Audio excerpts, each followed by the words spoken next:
often see myself as the Hijabi Spiderman living in London. I shoot my webs across the city, swing across supermarkets, and somersault through cinemas. Like every great superhero, I have an origin story, a badass suit and mask. I mean, I probably won't wear spandex because it's haram to wear something that tight and revealing. I'll just have to be a bit slower with all that air resistance. But I'll keep the mask. I need it. I feel most comfortable when I'm invisible, sliding in and out of places. Unfortunately, Muslim women with hijabs can't help but be visible. And my origin story is unequivocally unexceptional. My job these days is staying alive. I take the tube to and from work each day. I look down into the train tracks, then I look around. I am faced with the conundrum of a modern Muslim girl who is systematically late to everything. I need to work out who on this platform would push me into the tracks, how I can best avoid them, while simultaneously walking quickly past very slow people. I'd be lying if I said some days I didn't risk it. Walk that yellow line to avoid the hordes of annoying tourists, just to avoid being late to a minimum wage job which I hate. I remember I used to scare my mother and sister by walking that yellow line. I would yell at them, "It's fine!" I knew then my super spidey senses would always save me. My job these days is staying alive. With the current political climate, my job these days is watching the people on this platform. Will any of them push me in? I think I know who to look out for. They're scared of me, I am scared of them. Although, I guess I'm actually not that scared at all. Caution has always been an afterthought for me. I've learned that superheroes can't afford to spend time being careful, especially not those with serious time management problems. I'm scared for my mum though.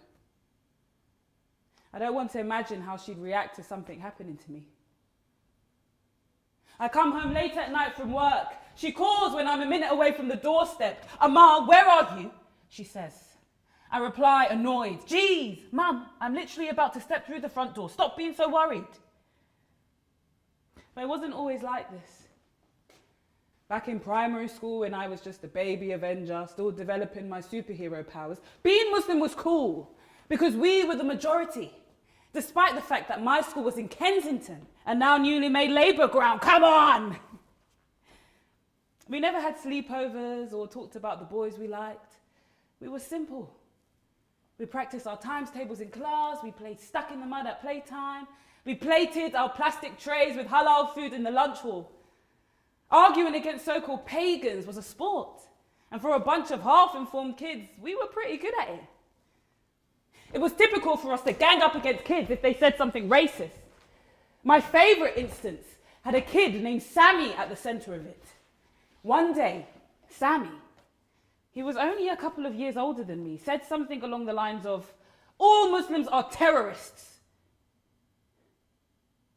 This was the first time I heard this stereotype, and I didn't even have a chance to think of its validity or feel sorry for myself, because it was immediately followed by everyone in the school proceeding to kick Sammy's tiny 11-year-old sorry ass. I distinctly remember someone saying, through the jeers, "Damn! Sammy's going to get it! Even Dion's coming for him because our uncle's Muslim!" This was just the kind of place I was raised. We were Muslim and we were just better. We were the popular kids who didn't think the school had a bullying problem because we were the bullies. My superhero abilities allowed me to topple the playground's pirate ship and declare myself captain of it. I just wish I had worked harder on my spidey senses to detect future danger. So now my job is staying alive. And then there was my mentor, my Iron Man, Hiba, in my class in year 2. We were 7 years old, but she was a bad bitch and everyone knew it. I mean, I guess she wasn't that bad, but she had a dog, so. Still, she wasn't a loudmouth or a bully. She was just a normal kind of kid. But for whatever reason, she had a bad reputation. The mums would talk of her as if she led kids to shoot heroin on the playground slide. Even still, she was approachable, and I knew I could ask her anything. That's why her hair was so big. She had all the secrets. One day, I asked her what the round things on women's chests were, and she told me. She kept her face straight and she said, "Those are titties." I knew I was doing something wrong when Hiba wore a hijab on Eid and I didn't. I begged my parents to let me wear one to school. They urged me not to. 7 years old is not exactly a woman yet. But being the disobedient child I was, naturally I didn't listen. So the next day, I put one on. And I never took it off.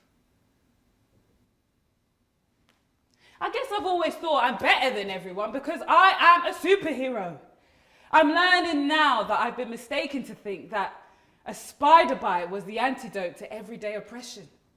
That people won't get to know me or see my superhero potential before they decide to push me into the train tracks.